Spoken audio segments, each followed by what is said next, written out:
The Wind in the Willows by Kenneth Grahame. Chapter 6. Mr. Toad.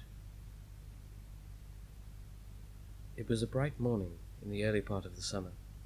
The river had resumed its wonted banks and its accustomed pace, and a hot sun seemed to be pulling everything green and bushy and spiky up out of the earth towards him, as if by strings. The mole and the water rat had been up since dawn, very busy on matters connected with boats and the opening of the boating season. Painting and varnishing, mending paddles, repairing cushions, hunting for missing boat hooks, and so on, and were finishing breakfast in their little parlour and eagerly discussing their plans for the day, when a heavy knock sounded at the door. "Bother," said the rat, all over egg. "See who it is, Mole. Look like a good chap, since you've finished." The mole went to attend to the summons, and the rat heard him utter a cry of surprise. Then he flung the parlour door open and announced with much importance, "Mr. Badger!" This was a wonderful thing indeed, that the badger should pay a formal call on them, or indeed on anybody. He generally had to be caught if you wanted him badly. As he slipped quietly along a hedgerow of an early morning or a late evening, or else hunted up in his own house in the middle of the wood, which was a serious undertaking, the badger strode heavily into the room and stood looking at the two animals with an expression full of seriousness. The rat let his egg spoon fall on the tablecloth and sat open-mouthed. "The hour has come," said the badger at last with great solemnity. "What hour?" asked the rat uneasily, glancing at the clock on the mantelpiece. "Whose hour, you should rather say," replied the badger. "Why, Toad's hour. The hour of Toad. I said I'd take him in hand as soon as the winter was well over, and I'm going to take him in hand today." "Toad's hour, of course," cried the mole delightfully. "Hooray, I remember now. We'll teach him how to be a sensible toad." "This very morning," continued the badger, taking an armchair, "as I learnt last night from a trustworthy source, another new and exceptionally powered motor car will arrive at Toad Hall on approval or return. At this very moment, perhaps, Toad is busy arraying himself in those singularly hideous habitualments so dear to him, which transform him from a comparatively good-looking toad into an object which throws any decent-minded animal that comes across it into a violent fit. We must be up and doing, ere it is too late. You two animals will accompany me instantly to Toad Hall, and the work of rescue shall be accomplished." "Right you are," cried the rat, starting up. "We'll rescue the poor unhappy animal. We'll convert him. He'll be the most converted toad that ever was before we've done with him." They set off up the road on their mission of mercy, Badger leading the way. Animals, when in company, walk in a proper and sensible manner, in single file, instead of sprawling across the road and being of no use or support to each other in the case of sudden trouble or danger. They reached the carriage drive of Toad Hall to find, as the badger has anticipated, a shiny new motor car of great size, painted a bright red, Toad's favourite colour, standing in front of the house. As they neared the door, it was flung open, and Mr. Toad, arrayed in goggles, cap, gaiters, and an enormous overcoat, came swaggering down the steps, drawing on his gauntleted gloves. "Hello! Come on, you fellows!" he cried cheerfully on catching sight of them. "You're just in time to come with me for a jolly. To come for a jolly? For a jolly!" His hearty accents failed and fell away as he noticed the stern, unbending look on the countenances of his silent friends, and his invitation remained unfinished. The badger strode up the steps. "Take him inside," he said sternly to his companions. Then, as Toad was hustled through the door, struggling and protesting, he turned to the chauffeur in charge of the new motor car. "I'm afraid you won't be wanted today," he said. "Mr. Toad has changed his mind. He will not require the car." Please understand that this is final. You needn't wait." Then he followed the others inside and shut the door. "Now then," he said to Toad, when the four of them stood together in the hall. "First of all, take those ridiculous things off." "Shan't," replied the Toad, with great spirit. "What is the meaning of this gross outrage? I demand an instant explanation." "Take them off him, then, you two," ordered the Badger briefly. They had to lay Toad out on the floor, kicking and calling all sorts of names, before they could get to work properly. Then the Rat sat on him, and the Mole got his motor clothes off bit by bit, and stood him up on his legs again. A good deal of blustering spirit seemed to have evaporated with the removal of the fine panoply. Now that he was merely Toad, and no longer terror of the highways, he giggled feebly, and looked from one to the other appealingly, seeming quite to understand the situation. "You knew it must come to this sooner or later, Toad," the Badger explained severely. "You've disregarded all the warnings we've given you. You've gone on squandering the money your father left you. You're getting us animals a bad name in this district by your furious driving and your smashes and your rows with the police. Independence is all very well, but we animals never allow our friends to make fools of themselves beyond a certain limit, and that limit you've reached. Now, you're a good fellow in many respects, and I don't want to be too hard on you. I'll make one more effort to bring you to reason. You will come with me to the smoking room, and there you will hear some facts about yourself, and we'll see whether or not you come out the room the same Toad that you went in." He took Toad firmly by the arm, led him into the smoking room, and closed the door behind them. "That's no good," said the Rat contemptuously. "Talking to Toad will never cure him. He'll say anything." They made themselves comfortable in armchairs, and waited patiently.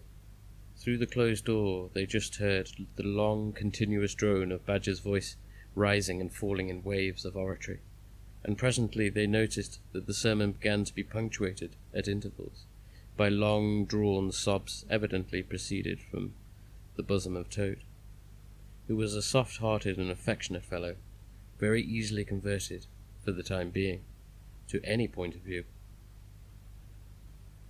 After some 3/4 of an hour, the door opened, and Badger reappeared, solemnly leading by the paw a very limp and dejected Toad. His skin hung baggedly around him, his legs wobbled, and his cheeks were furrowed by the tears so plentiful called forth by the Badger's moving discourse. "Sit down there, Toad," said the Badger kindly, pointing to the chair. "My friends," he went on, "I am pleased to inform you that Toad has at last seen the error of his ways. He is truly sorry for his misguided conduct in the past, and he has undertaken to give up motor cars entirely and forever. I have his solemn promise to that effect." "That's very good news," said the Mole gravely. "Very good news indeed," observed the Rat dubiously. If only. He was looking very hard at Toad as he said this, and he could not help thinking he perceived something vaguely resembling a twinkle in the animal's still sorrowful eye. "There's only one more thing to be done," continued the gratified Badger. "Toad, I want you to solemnly repeat, before your friends here, what you fully admitted to me in the smoking room just now. First, you are sorry for what you've done, and you see the folly of it all." There was a long pause. Toad looked desperately this way and that, while the other animals waited in grave silence. At last he spoke. "No," he said, a little suddenly, but stoutly. "I'm not sorry. And it wasn't folly at all. It was simply glorious." "What?" cried the Badger, greatly scandalized. "You backsliding animal, didn't you tell me just now in there?" "Oh, yes, in there," said the Toad impatiently. "I'd have said anything in there. You're so eloquent, dear Badger, and so moving, and so convincing, and put all your points so frightfully well. You can do what you like with me in there, and you know it. But I've been searching my mind since, and going over things in it, and I find that I'm not a bit sorry or repentant, really. So it's no earthly good saying I am. Now is it? Then you don't promise, said the Badger, never to touch a motor car again. Certainly not, replied Toad, emphatically. On the contrary, I faithfully promise that the very first motor car I see, boop boop, off I go in it. Told you so, didn't I? Observed the Rat to the Mole. Very well then, said Badger firmly, rising to his feet. Since you won't yield to persuasion, we'll try force can do. I feared it would come to this all along. You've often asked us three to come and stay with you, Toad, in this handsome house of yours. Well, now we're going to. When we've converted you to the proper point of view, we may quit, but not before. Take him upstairs, you two, and lock him in his bedroom, while we arrange matters between ourselves. It's for your own good, Toady, you know, said the Rat kindly, as Toad, kicking and struggling, was hauled up the stairs by his two faithful friends. Think what fun we shall have together, just as we used to, when you've quite got over this painful attack of yours. We'll take great care of everything for you till you're well, Toad, said Mole. And we'll see your money isn't wasted, as it has been. No more of those regrettable incidents with the police, Toad, said Rat, as they thrust him into his bedroom. And no more weeks in hospital being ordered about by female nurses, Toad, added the Mole, turning the key on him. They descended the stairs, Toad shouting abuse at them through the keyhole, and the three friends then met in the conference on the situation. This is going to be a tedious business, said the Badger, sighing. I've never seen Toad so determined. However, we will see it out. He must never be left for an instant unguarded. We shall have to take it in turns with him, till the poison has worked itself out of his system. They arranged watches accordingly, each animal taking its turns to sleep in Toad's room at night, and they divided the day up between them. At first, Toad was undoubtedly very trying to his careful guardians. When his violent paroxysms possessed him, he would arrange the bedroom chairs in rude resemblances of a motor car, and would crouch on the foremost of them, bent forward and staring fixedly ahead, making uncouth and ghastly noises, till the climax was reached, when, turning a complete somersault, he would lie prostrate amid the ruins of the chairs, apparently completely satisfied for the moment. As time passed, however, these painful seizures grew gradually less frequent, and his friends strove to divert his mind into fresh channels. But his interest in other matters did not seem to revive, and he grew apparently languid and depressed. One fine morning, the Rat, whose turn it was to go on duty, went upstairs to relieve Badger, whom he found fidgeting to be off and stretch his legs in a long ramble round his wood and down his earths and burrows. Toad's still in bed, he told the Rat, outside the door. Can't get much out of him except, "Oh, leave him alone, he wants nothing. Perhaps he'll be better presently. It may pass off in time. Don't be unduly anxious," and so on. Now you look out, Rat. When Toad's quiet and submissive, and playing at being the hero of a Sunday school prize, then he is at his artfullest. There's sure to be something up. I know him. Well now, I must be off. How are you today, old chap? Inquired the Rat cheerfully, as he approached the Toad's bedside. He had to wait some minutes for an answer. At last a feeble voice replied, "Thank you so much, dear Rat. So good of you to inquire. But first tell me, how are you yourself, an excellent Mole?" "Oh, we're all right," replied the Rat. "Mole," he added, uncautiously, "is going out for a run round with Badger. They'll be out till luncheon time, so you and I will spend a pleasant morning together. and I'll do my best to amuse you. Now jump up, there's a good fellow, and don't lie moping there on a fine morning like this." "Dear kind rat," murmured the toad, "how little you realize about my condition, and how very far I am from jumping up now, if ever. But do not trouble about me. I hate being a burden to my friends, and I do not expect to be one much longer. Indeed, I almost hope not." "Well, I hope not too," said the rat heartily.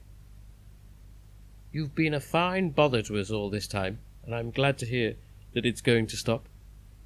And all weather like this, and the boating season's just beginning. It's too bad of you, Toad. It isn't the trouble we mind, but you're making us miss such an awful lot." "I'm afraid it's the trouble you mind, though," replied the toad languidly. "I can quite understand it. It's natural enough. You're tired of bothering about me. I mustn't ask you to do anything further. I'm a nuisance, I know." "You are indeed, but I tell you, I'd take any trouble on earth for you, if only you'd been a sensible animal." "If I ever thought ratty," murmured the toad, more feebly than ever, "then I would beg you, for the last time, probably, to step round to the village as quickly as possible, even now, it may be too late, and fetch the doctor. But don't you bother. It's only a trouble, and perhaps we may as well let things take their course." "Why, what do you want a doctor for?" inquired the rat, coming in for a closer examination of him. He certainly lay very still and flat, and his voice was weaker, and his manner much changed. "Surely you have noticed of late," murmured Toad. "But no, why should you? Noticing things is only a trouble.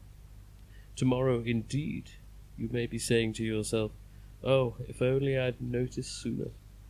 If only I'd done something.' But no, it's a trouble. Never mind.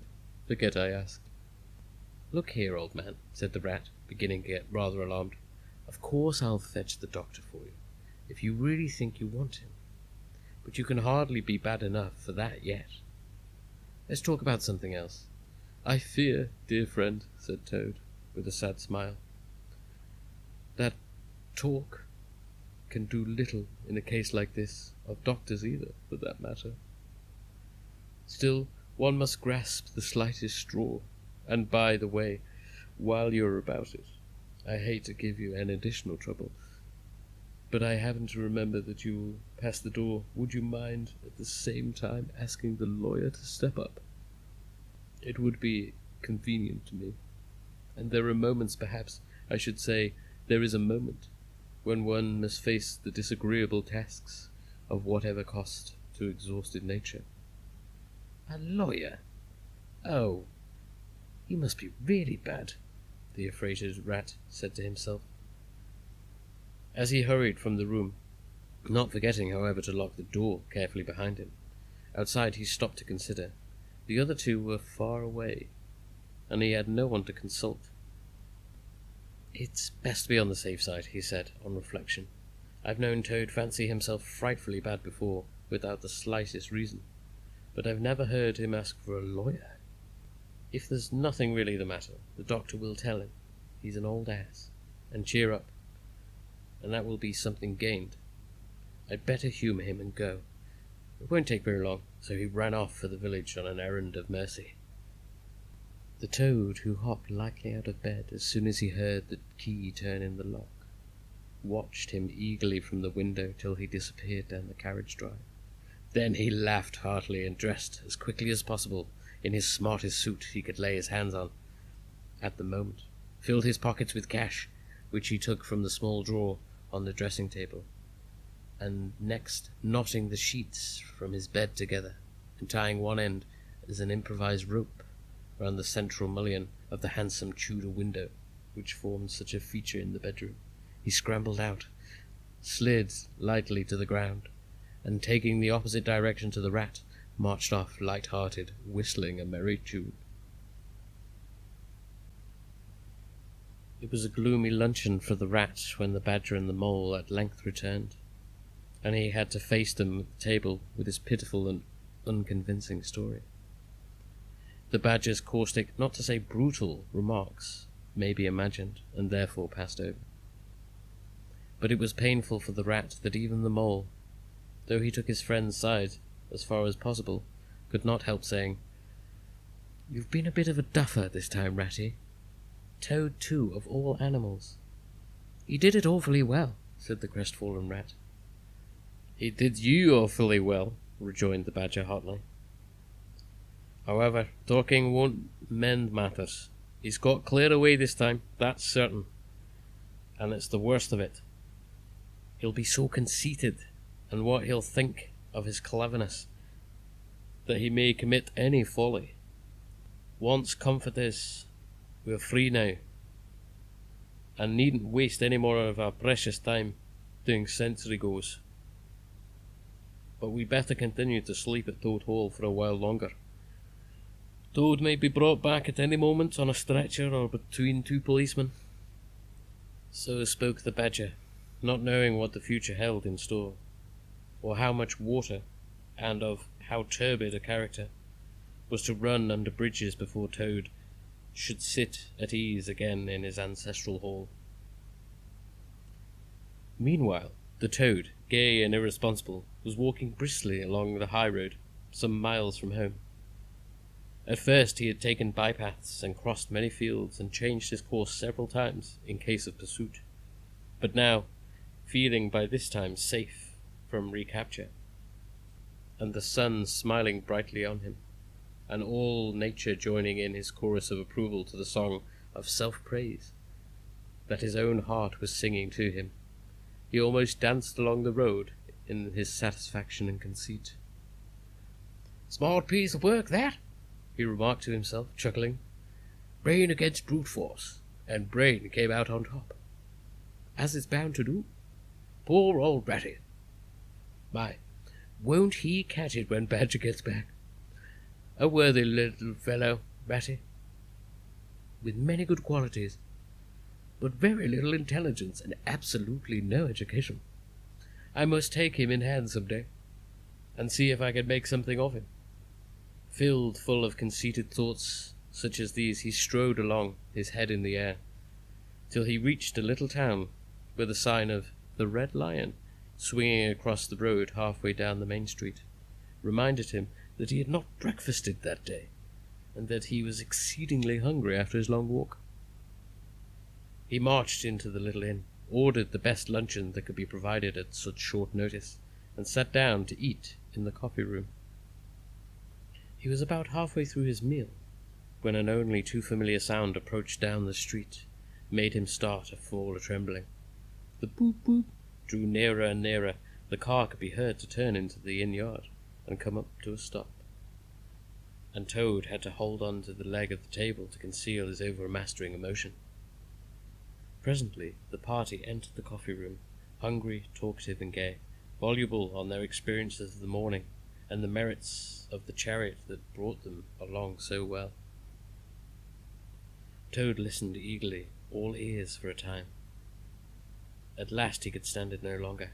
He slipped out of the room quietly, paid his bill at the bar, and as soon as he got outside, sauntered round quietly to the inn-yard.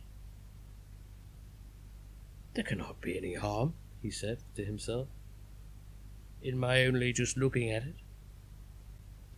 The car stood in the middle of the yard, quite unattended, the stable helps and the other hangers-on all being at their dinner.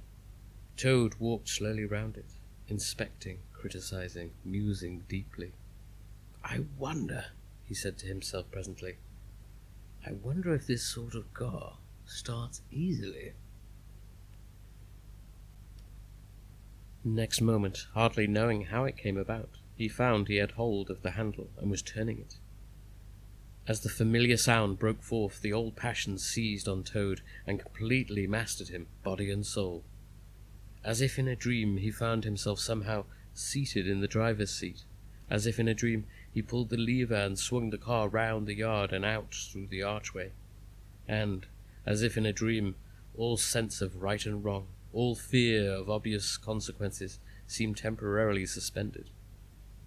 He increased his pace, and as the car devoured the street and leapt forth on the high road through the open country, he was only conscious that he was Toad once more.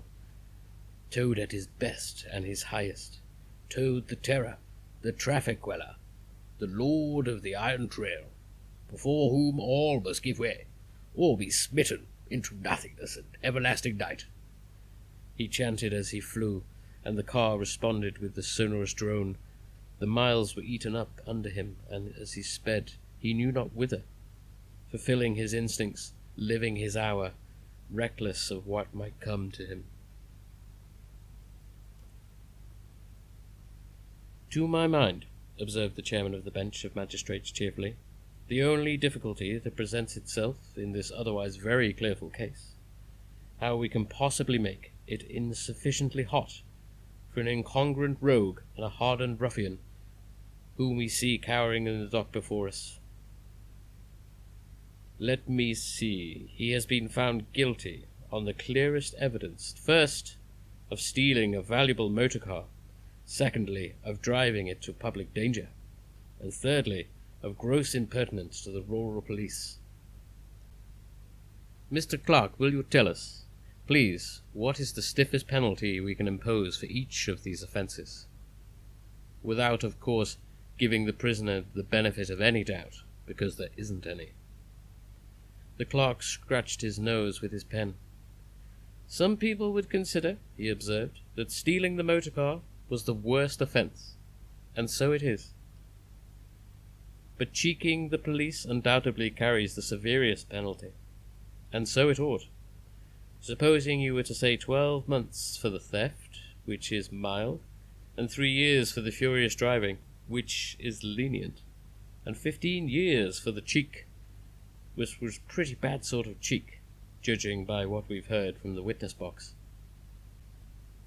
Even if you only believe 1/10 part of what you've heard, and I never believe more myself, those figures, if added together correctly, tot up to almost 19 years. "First rate," added the chairman. "So you had better make it round 20 years, and be on the safe side," concluded the clerk. "An excellent suggestion," said the chairman approvingly. "Prisoner, pull yourself together and try and stand up straight. It's going to be 20 years for you this time, and mind, if you ever appear before us again, upon any charge whatsoever, we shall have to deal with you very seriously." Then the brutal minions of the law fell upon the hapless Toad, loaded him with chains, and dragged him from the courthouse, shrieking, praying, and protesting. Across the marketplace, where the playful populace, always as severe upon detecting a crime as they are sympathetic and helpful when one is merely wanted, assailed him with jeers, carrots, and popular catchwords.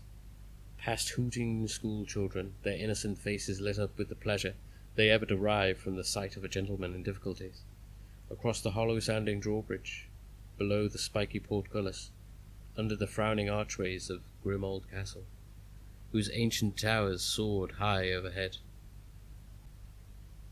Past guard-rooms full of grinning soldiery off duty, past sentries who coughed in a horrid sarcastic way, because that is as much as a sentry on post dare do, to show his contempt and abhorrence of a crime.